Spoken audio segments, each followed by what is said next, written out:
He wants to jump 1,000 cars. Sir, you have 1,000 cars. I don't think I'd attempt to try this stunt. Or we owe this horsepower to Uncle Sam. It's too many cars. car. Roses would be... Like I put my beer belly on it. If you can't immediately tell somebody how many cars you have. You'll really give those uppity yuppies something to think about. Stay on the bar. Don't go off the bar with your Bronco. 1980 Volvo horns, what's right? I want to have a man's coolant. And he's like, oh, I thought it'd be small. It's for a small car. And I'm like, yeah, but it's still an automatic transmission. They're never going to be light. It's definitely going to have to crash. Starting off with Brad buying another car. That's the West. Internet. You know, is this a Nigerian oil print? I also wish you drove a Tan Camry. Anyways, Anyway, that's a horrible, very horrible podcast content. very Talking about a picture. inside joke.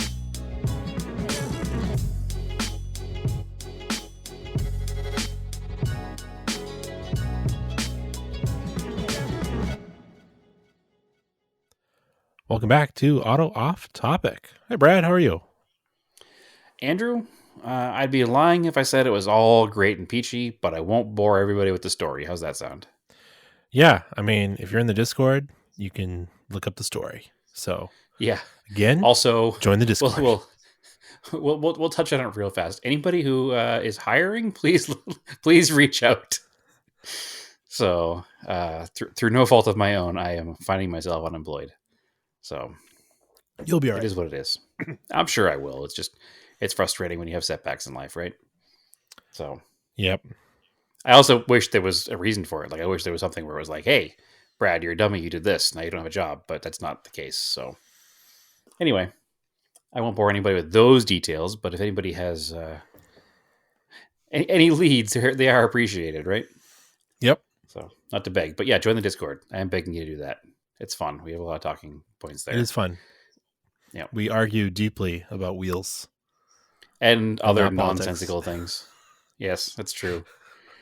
Andrew does not know the difference between an original Enki 92 and a new Enki 92, and it's very deeply disappointing to me. Same wheel. We learned this in the Discord. Also, we currently have a snap tight model kit kind of build challenge going on there too. So Yes. join up and hang out and build some models with us. Yeah, I got to do that. Maybe hang out and build some models with us isn't the best sales tactic here. Or maybe it is. Anyway, maybe that's who we want. Maybe it is. Who knows? Maybe it's exactly. We want people like us.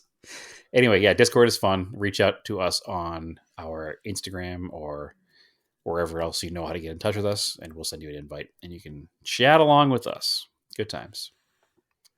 Anyway, I talked about last week the fuel gauge, trying to fix that in the Montero. Yes, the 5-minute repair that has now turned into week 2 on the podcast. Yeah, but I'm really good at swapping the sending unit. I can do that in 10 minutes because I've done it 3 times. Well, it's very similar to swapping the pump in that vehicle, correct? It's next to each other. There's the hatch. You just unbolt it. And I know that you've swapped the pump in Monteros for years now, because I remember doing it on the side of the road in Maine once. Yeah, thank goodness they had that little hatch. Actually, I think I changed the pump in this truck just as a preventative to a new pump. Yeah, it's nice that it has that big, huge hatch that you can access it from, because every Starion I've ever owned, I've always gotten, and somebody has already cut a hole where the pump goes, because there is not a big access hatch. Well, there is an access hatch, but it's not quite big enough to work with. Yeah.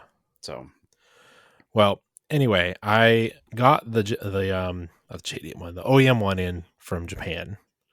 Or actually it came from, I guess that makes it one of the parts. Well, it came from one of the Japan parts places it was actually the UAE Dubai. So UDM. Yeah. OEM part. UAEDM. Tested the resistance on it. Actually lower resistance, but still doesn't change. Even moving the arm really, really slowly and following the book. I tried a different meter. I was like, I don't know. I'm just going to plug this thing in because I have a feeling it'll probably work. And sure enough, it shows full. And tonight I took the thing on an errand. I drove like 40 miles and it's lowered the fuel to where I think it should be. So it's pretty accurate. So 40 miles in a V6 Montero. So it's at empty now?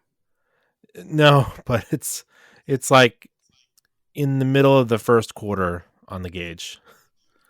Okay, so if you filled it, which means it's above full, probably like into the neck, right? I did that So- last week when I tried it. So, and I had only driven it like 20 miles, so it showed nearly full. Okay. When Now I it's put gone it in down the a other little bit. day, and now it's gone down to like, it's not quite to 3/4, but. And even Well, it if, sounds promising. I'm confident it works now, because as soon as I plugged it in, it was reading. So the aftermarket one was in there. It read 3/4 of a tank. It was definitely full, because when I opened it up, it was like right at the top of the tank again, and I'd only gone 20 miles, and I overfilled it up into the filler neck. And it, as soon as I turned the ignition on with the new one plugged in, it went up to full. So Okay, it works. good. I'm glad to hear. It's just, again, with these old Mitsubishis, they're really sensitive to using OEM parts or the OEM maker of the parts. Well, I mean, that's always been my issue with the White Starion. I have that aftermarket fuel pump in there, and it just doesn't run right. It's got to be the issue. Yeah. So gotta be the try fuel like a Denso pump. Yeah. Well, I want to try to put power directly to it first. I think I talked about that before. See Yeah, if you could maybe do that that's- with the power probe. Yeah. That's the plan. See if I can make it work a little better. But in the meantime, who even knows? Well, I got to work in I fuel don't know. gauge. Excellent. What's good news? Because now you won't run out of gas. I mean, I knew how not to run out of gas in the truck anyways, because I keep track of the mileage and I use the scan gauge. Right. Actually, I wasn't even sure if the truck had a fuel light because I never had it come on, but it does because there's a sensor on the sending unit. To show But- full, almost But empty. apparently I've never gotten it to the point where it ever came on, because that's the other thing. You'd be driving sometimes and that gauge would drop to below E, but the light wouldn't come on, so you knew you weren't Because out. it wasn't actually at E.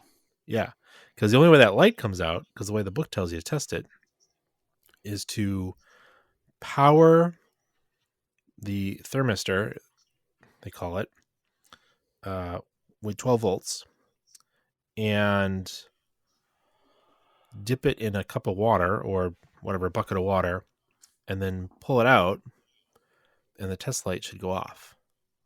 Or, no, it should be off when it's in the water, and as soon as you take it out of the water, the test light should light up. Because that will show E. Yeah. And did it? Oh, I didn't try it, because I I put the brand new sending unit in. It's got to work. Yeah, he said after the third sending unit he's tried. Well, it was the first OEM one. I mean, I don't run vehicles typically till the light comes on most of the time. No, it's not good for the car. Very rarely will I have a fuel light come on unless there's a damn good reason for it. So It explains, though, why on these old Mitsubishis, where when it's getting low and you like slow down, the light will like go off as the fuel Mhm. rises above it, and then as you take off from the light, the fuel goes away and it will like dim. So it definitely works on voltage because they dim in and out. Yeah. Back in Yeah, they don't our just like younger days when we would drive cars to almost E because we couldn't afford fuel. I remember doing that in the Talon quite a few times. You'd see it come like dim off and then come back on again, and dim back out, and and they don't it was just right like at that level. stay on like a modern car, where like ding, it's on. No, they definitely indicate in a funny way. What car was I driving? I was driving something recently, and the fuel light came on, and it was a surprising amount of fuel still left in the tank. Like, Oh, they come on with a 3.5 lot of reserve gallons. now. Yeah, When the may have been that Explorer that I rented when I was at SEMA. Oh, I bet. Yeah, like the light came on, and I was like, I still have like an eighth of a tank. Like, it shouldn't be on at all. Like, I wasn't planning on getting fuel yet. The Volkswagen will come on, and then you check the mileage to empty, and it's like 50 miles. You're like, okay, Oh no, this was like 75 like- miles. that's like Yeah. 2 gallons. Right. That's like a quarter of the capacity in like most motorcycles. Like, it's a lot of fuel. It's fine. Although I guess it's more, they call it idiot light for a reason, right? You want it to be on so you know when you're going to run out of fuel. Yeah, it gives So- people a lot of leeway, I guess. Yeah, I think it was that Explorer because I can't remember anything else I've driven that was modern enough to be weird like that. Because everything I drive is obviously old garbage. So I'm pretty sure it was that. But I remember being like 70 or maybe 65 miles to empty, and I was like, "That's no reason to warn me. Yeah, I've got plenty of chance." Mm. And I was getting off of the highway like into Vegas, and I was planning on getting fuel anyway. So I was like, "All right, I'm fine. No stress." So whatever. So I got that all fixed up. You get any project car updates? Yeah, a couple. I think last week I talked about the Cressida. That's going to unfortunately stretch into week 3, just based on some activity that's happened in my personal life that's precluded me from working on cars. Also, the weather in Phoenix this weekend was absolute garbage. Not to bring up weather on this podcast again, but here we are. There we go. I'm taking a jump. Listen, it's odd when you're in Phoenix and you have a rain event that lasts more than a couple of hours. So it leads into your next story, doesn't it? Yeah, it does actually. So anyway, we do have the ball joint separator tool for the Cressida All right. steering arm. Just haven't had a chance to do it yet because it was pouring rain all weekend. Actually, Naomi and I decided on Saturday that it was pouring rain and we're going to basically do nothing. She did a bike ride in the morning. I went to a Cars and Coffee in the morning. And then we got back and realized we had a kid's birthday party to go to. And then by the time that was all said and done, it was like 4 o'clock or so. We were like, you know what?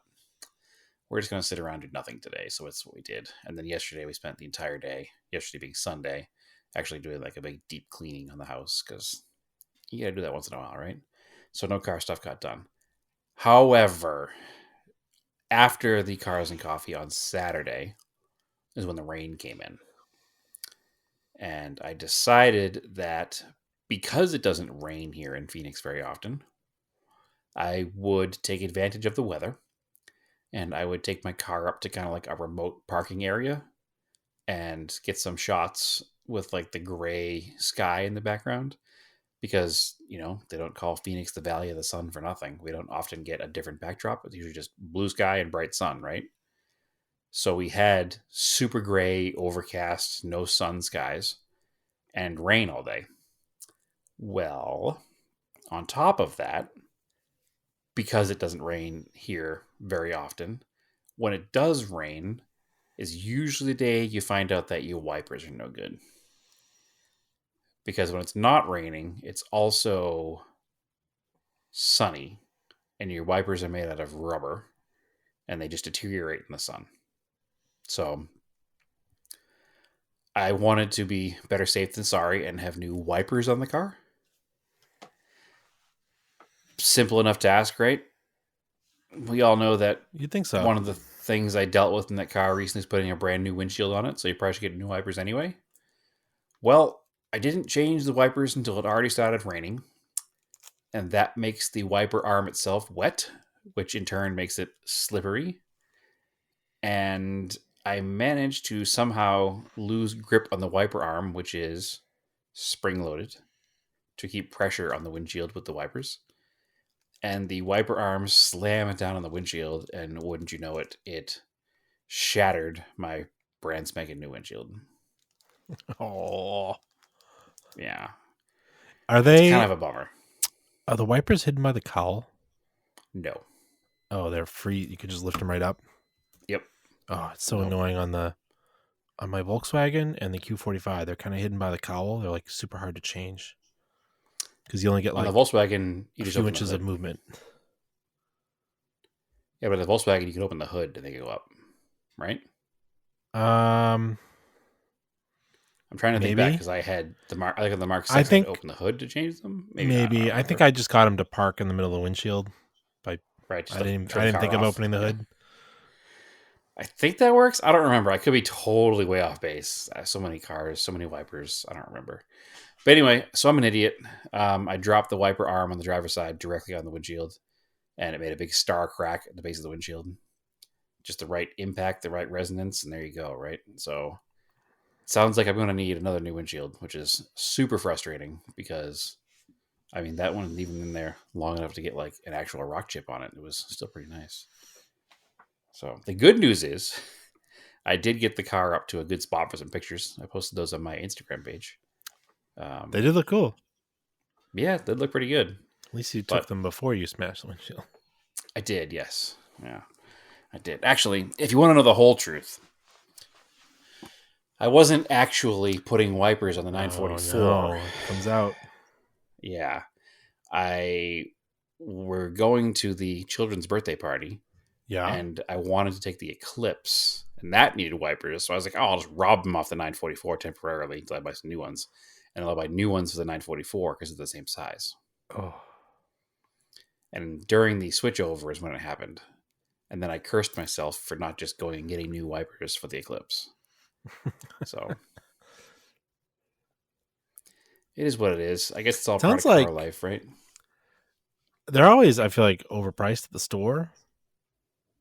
Like, but Wipers? you need them. But you need them right then, right? They're a right now type thing. Yeah, they're a right now type thing. But you can also buy them at like Walmart for like $6.99.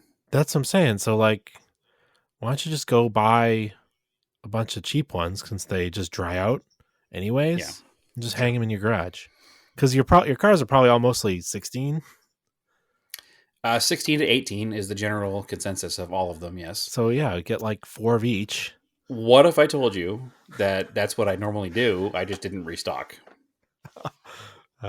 Missed the stock order. Yeah.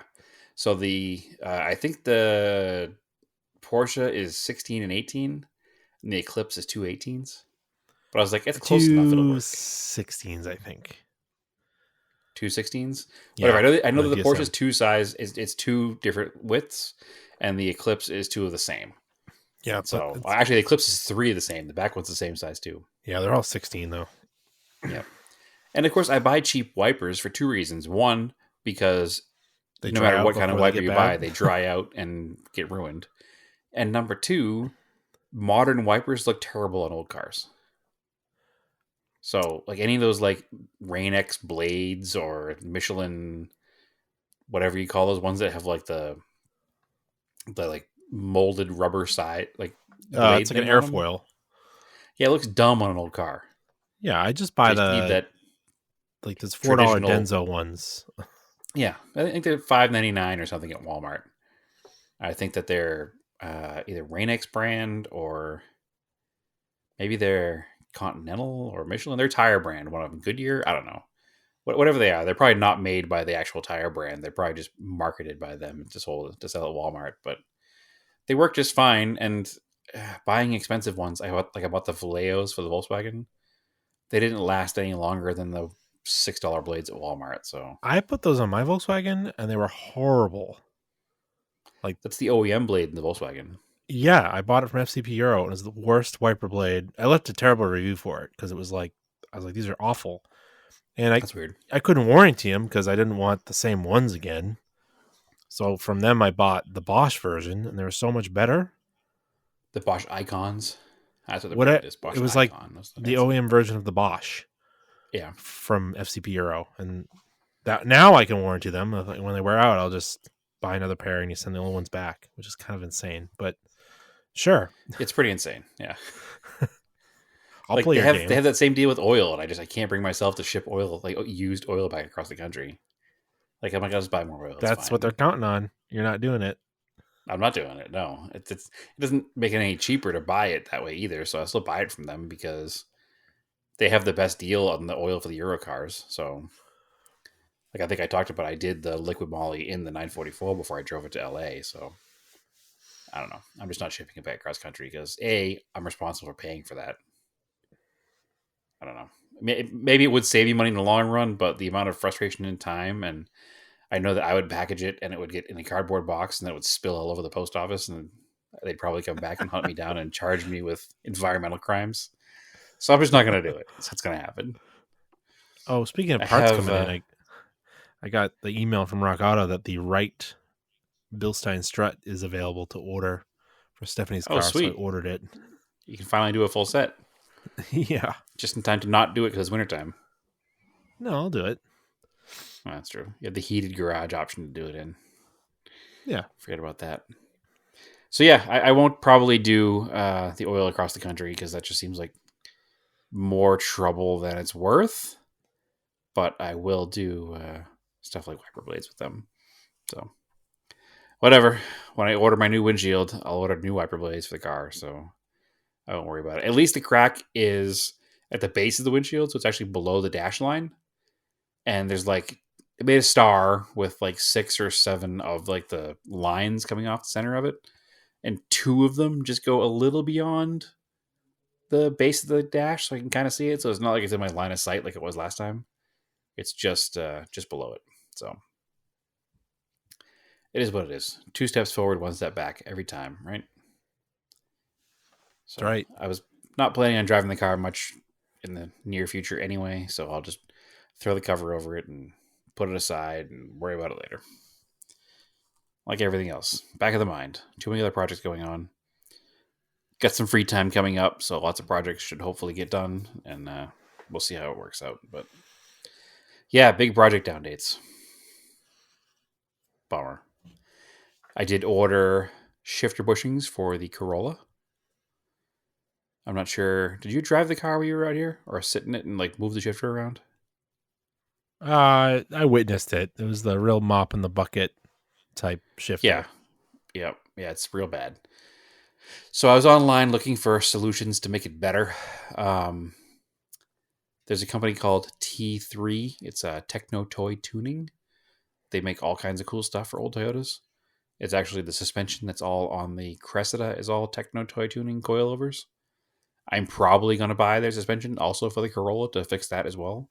But I want to do like 1 step at a time with that car. Like I want to fix things like the exhaust and the shifter and fenders and different tires and wheels before I start doing suspension so I can dial it in right. But I was looking on their website and they make a short throw shifter for it, which just bolts into the factory housing. It's a whole assembly, but it's like $245. So I was kind of like, well, it's a lot of money, but it's probably really nice. But also, is it too nice? Like, I don't know. Yeah, I was like, it just seems like a lot of money for a shifter right now for a car that I don't drive that often, and I don't like drive hard that often. It's just a Corolla. Until I do more suspension stuff to it, it's not going to be a race car. So I got to thinking, because let me back up a little bit here. Actually, there was a Black Friday sale that went on all week at Momo. Yeah. And I was going back and forth about buying a steering wheel for Momo because I have a car that needs a steering wheel, or that I should say I want a steering wheel for. A car that we haven't talked about yet because it's not here yet, so we'll save that for later. But we'll be getting a nice new Momo. So they had $300 steering wheels on sale for $200, which is a pretty good price for like an actual Momo wheel from Momo. So I bought a Momo. I was going to buy a Momo Prototipo, but then I was like, oh, I should do the right thing and buy the shifter for the Corolla instead. Because they're about the same money, $200 for the wheel, $245 for the shifter. I shouldn't spend $450 right now because that would be irresponsible. Let me figure out what to do. So because I wanted to buy that steering wheel, I started looking deeper into the shifter on the Corolla.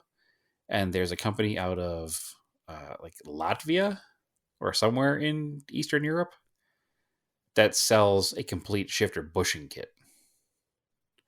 So it's like the Delrin ball and all the seals to supposedly fix the shifter slop for $18. $18? Yeah. American? 18 American dollars. So I figure I'll try that first and see if that fixes the shifter slop. If it doesn't fix the shifter, I'll buy a shifter for it. All right, that's fair enough. That being said, because I didn't buy a shifter for it, and because the Momo sale was over at the end of the week, I was like, well, I haven't spent that $245. I might as well buy the steering wheel for the redacted car that's coming. So I did pick up a Momo steering wheel and a white Delrin, again, there's that word twice in one thing, shift knob for the new Euro-inspired, rally-inspired car. So It'll be getting a Rally-inspired shift knob and a Momo Prototipo steering wheel in 350 millimeter with the brushed aluminum spokes. The interior of the car is all black. Why wouldn't it show up? I still have Black Friday stuff I ordered that hasn't shipped yet.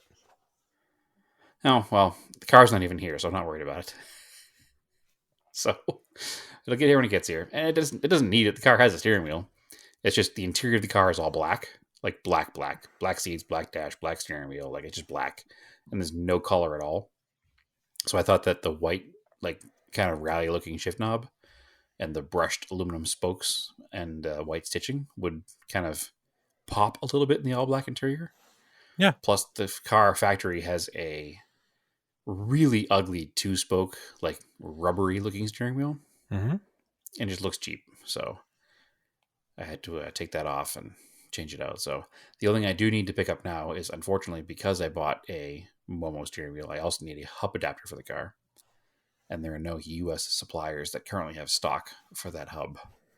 So I'm either waiting for one to come from somewhere in stock, or I can buy them from the UK or Australia. It's just shipping is expensive for a small part from over there right now. So we shall see. Good news, bad news about the car that shall not be mentioned. It's on the way here.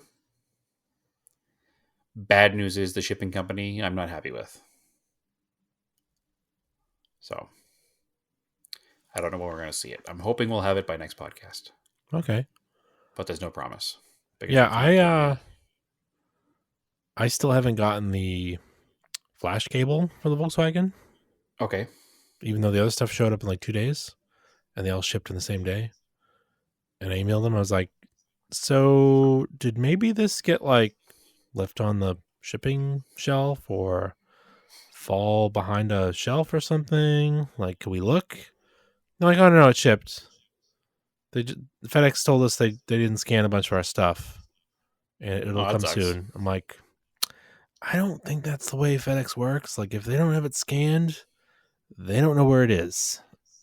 I don't know. I've had some bad luck with FedEx in the past too.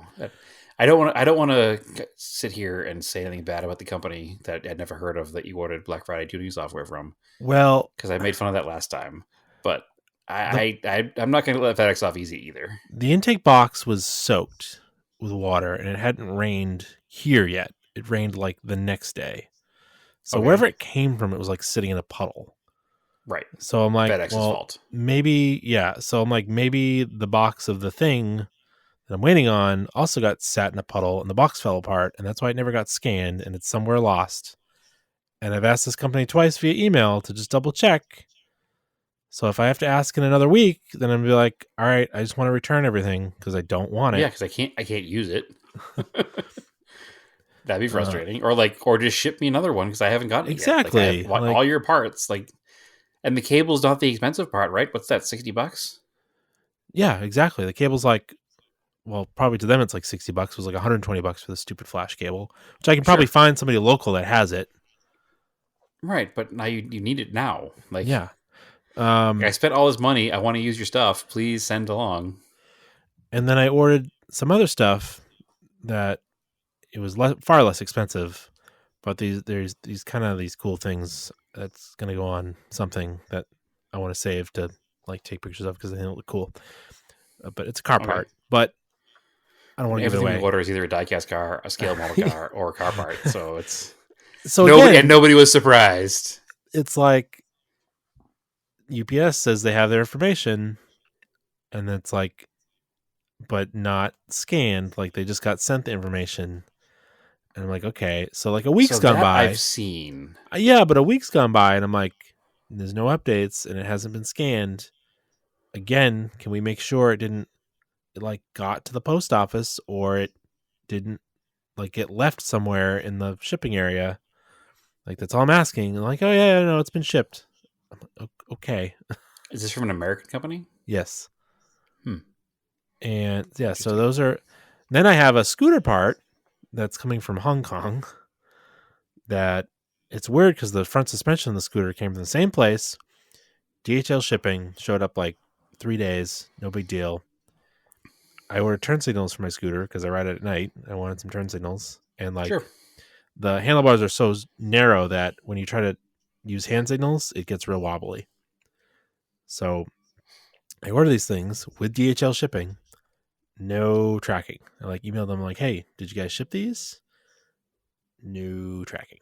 I'm like, okay. They're like, "We'll get you some tracking," like in very broken English. I'm like, okay. It's weird because the other Okay. thing came like perfectly fine. And what There's country no is that issue. coming from? Hong Kong. Hong Kong. So there's a So- problem with Hong Kong right now. In China in general, they're having a lot of COVID lockdowns, riots. Sure. Yep. So I noticed too. Well, I'll go off on a little tangent here. I bought a diecast from Tarmac Works, a special diecast, Okay. part of their diecast owners club. Yep. This is scale autocast, so I won't get too much into it. But You can. We haven't recorded an episode of that yet, so. the two options we're shipping were $20 to ship via Hong Kong Post, which said 3 weeks. I was like, what? Or DHL, which was like $30. I was like, well, I'm definitely doing DHL because I know DHL shows up at my house all the time. Like, Right. I just got stuff from Japan in 2 days. Anyway, the note about Hong Kong Post was that they are closed till February because of COVID. Huh. Like, can you imagine if the U.S. Post Office was like, yeah, we're just closed for 2 Till months? February. How insane that is. So I don't mean, know it's if completely they insane. like if the thing I bought from the other place, even though I picked DHL, they're like, oh, we'll just send it Hong Kong Post or something. So it's like stuck. This is weird. So I just updated. This conversation made me think. I wonder if I'll ever get that shifter bushing for the Toyota. Yeah. Well, how is it being it's shipped? It's not from Latvia. It's coming. The other one I looked at was from Latvia, but this one, what I wound up going with, actually had the rubber seals included in the kit. Yeah. Was actually from Thailand. And that one's Thailand might be being okay. Shipping Thailand Post, and it says I'll get it in 2 days, and I ordered it 2 days ago. So Yeah. I'm not going to and then stress about I've got- that one yet. I've got a book I got coming from Japan, but that's USPS or UPS. Sure. I mean, the other thing too is I'm signed up for all the alerts. So like if something gets shipped to me via any one of the carriers, I see it. Regardless if Right. the shipper sends me tracking, I automatically get it. Which is very handy. I recommend people do it. You can sign up for the post office, you can sign up for UPS, FedEx. It's really makes it a lot easier. Yeah, we signed up for the post office. We always know when packages are coming and stuff. Yeah, and they send you the little pictures of what you got in the mail. It's very handy. Yeah. But anyway, as I digress, this is like things you do when you're middle-aged, I guess. Listen, that's our target audience here, right? People like us. It sure is. We are mature car enthusiasts. It's just that are funny that unapologetically into cars, even as adults. yeah, it's just funny. I got stuff within a few days, but now after like Black Friday, it's like the system is like overwhelmed, which That could Seems- probably be part of it too. Honestly, like it just seems so many things are being accurate. shipped out. Yeah, I'm sure they'll break Plus- records again this year. Plus, I'm sure there's employment shortages. It seems in places too. Like a lot of people just don't have employees, and maybe like FedEx and USPS and DHL are also affected by that. So I don't know. I'm banking on that being recently unemployed. So hopefully I can find a job pretty quick. People are actually experiencing that, but we'll see. I've also heard the opposite. So whatever. But no, I've gotten stuff pretty quickly. I actually got a package in the mail today with some diecast cars in it. I mean, real car parts, not toy cars. That's what I meant to say. Sorry. So yeah, I don't know. I hope my stuff comes because I want to get that Corolla shifter fixed. It's really annoying. Yeah, We're gonna use it to get our Christmas tree this year. Broken shifter and all. So. that was the other thing. I got the sending unit from Dubai in 2 days. That was via FedEx. I feel like stuff goes back and forth from Dubai a lot. Seems Yeah, odd, but Well, Seems it's like kind a of lot a of stuff hub, I gets shipped. think, in the Yeah. in that area. But yeah, I don't know. Whatever. Everything sits and waits. I don't have any other car stuff, unfortunately, going on. I have lots of car parts here waiting for install, and I I say unemployed. I actually have a couple more weeks of employment, and I do have a week vacation during that couple more weeks of employment. So I'm hopefully going to have a lot of updates for not next episode, the episode after. I should have, hopefully, fingers crossed, a ton of updates on stuff because I have parts for the Cressida, parts for the Starion, hopefully the parts for the Corolla by then, parts for the 81 Cressida, parts for, I don't know, I got a bunch of stuff. Parts for the Eclipse, lots of stuff. So if I can get my butt in gear, there'll be some crazy updates coming soon. So, and also the update of a whole other car should be here at some point as well. Yeah. So I did hear from our other friend, Brad, who bought the Galant. Yep. He has a new turbo, Okay. brand new. He took advantage of a Black Friday special for that, and he What bought a bunch turbo? of stuff. It's spoolie turbo, makes spoolie noises and boost. I forget what he said. I'd have to look it up. So unfortunately, I don't remember. I'm not as tuned in to like turbo names and stuff as you. I've never been like, I don't know. I never got. I to the only have point of one actually that I changing one. want for the Talon, and then I'd switch the Evo 316G from the Talon to the Galant. It's like a Force Okay. Performance like HT86. It's just like a better. It's like their version of a 18G. It's just a Okay. It's like between an 18 and a 20G, and it's just their polished up version that's like really nice and makes like 300 of the wheels, and it's got good spool characteristics. Like it's a good street track day turbo. So I know he got a box from JNZ, which is all new studs, bolts, nuts, dowel pins, etc. Mm-hmm. So that's everything going in there for the front of the motor and top of the motor. I just Yep. don't remember what he's got going on the top. So unfortunately, that's I'll have to ask him, I guess. I just don't remember. There was a Black Friday sale, free shipping for Volk Metalcraft toe eliminators. Not Okay. chopping my toes off. These are for the adjustable toe on the rear suspension of a DSM and a Galant VR4. Yep. The big rubber bushings that move under cornering that give you active toe, which turns out wasn't that great. So I ordered 2 sets because I have 2 cars. So now I've got a set of their arms, and I've got that subframe. I can actually get to, and I have all the bolts. I can actually do that over the winter, disassemble that. So It's build just just in my my garage. subframe. Yeah, I have a whole subframe ready to go in the Talon with poly bushings in it. I've had it for years now, and a 4-bolt Yep. diff. So now I can actually take it apart, and then in the spring I'll be able to weld in these toe eliminators in the end of the trailing arms. Perfect. Yeah, so that'll be pretty cool. Yep. I was trying to figure out what he had, but I forget. So Yeah, I got a bunch of parts just hanging around. I don't think Good. I ever talked about it. I got new injectors for the Galant. I got a new fuel Nope. pump. I didn't even know that. I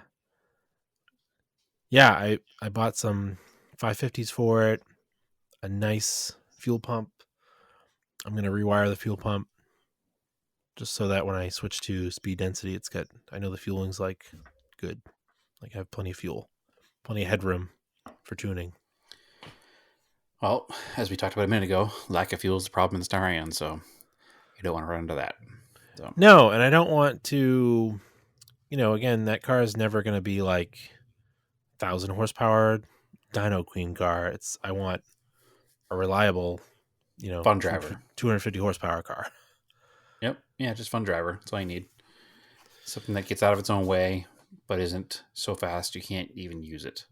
Or it's So- going to blow up every second because it's on the ragged edge. Yeah, also not what you want. Just something you Nope. can rely on and drive. Nope. What do you think that car makes now as is? Probably 200 at the wheels? It's probably 200, 225 at the wheels. Yeah, it's pretty quick as is.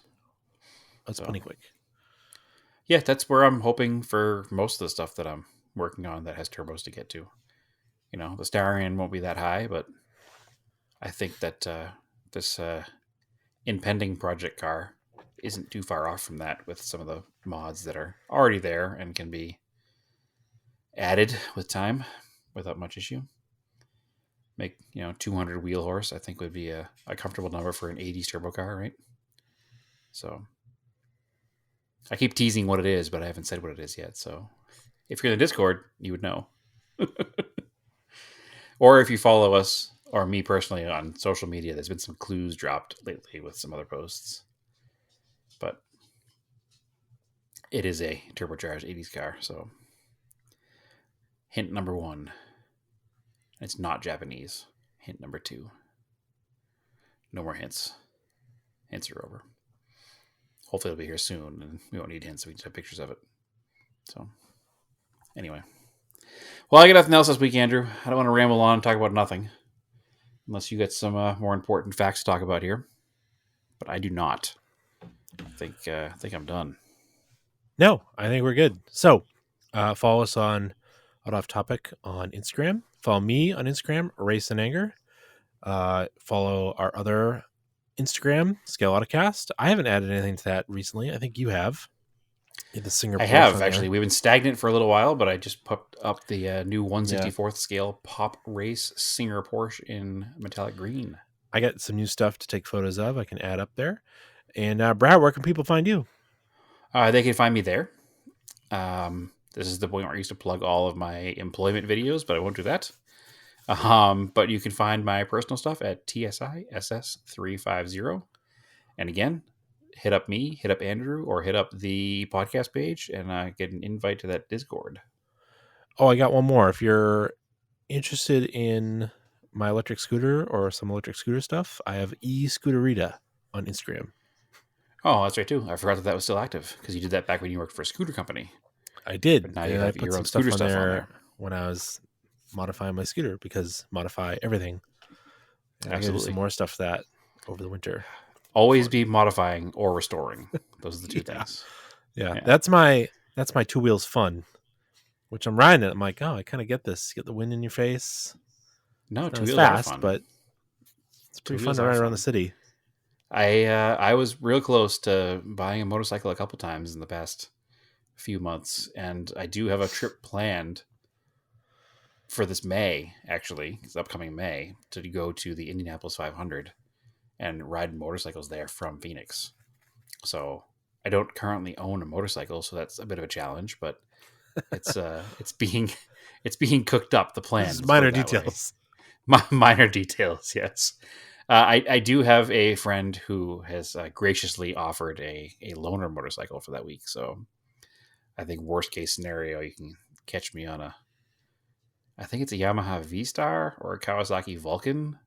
So not something I would normally be into, but hey, the trip is enticing and I want to do it. So we'll see what happens. All right, cool. Who knows? So, as always, keep your cars analog and aim for the roses.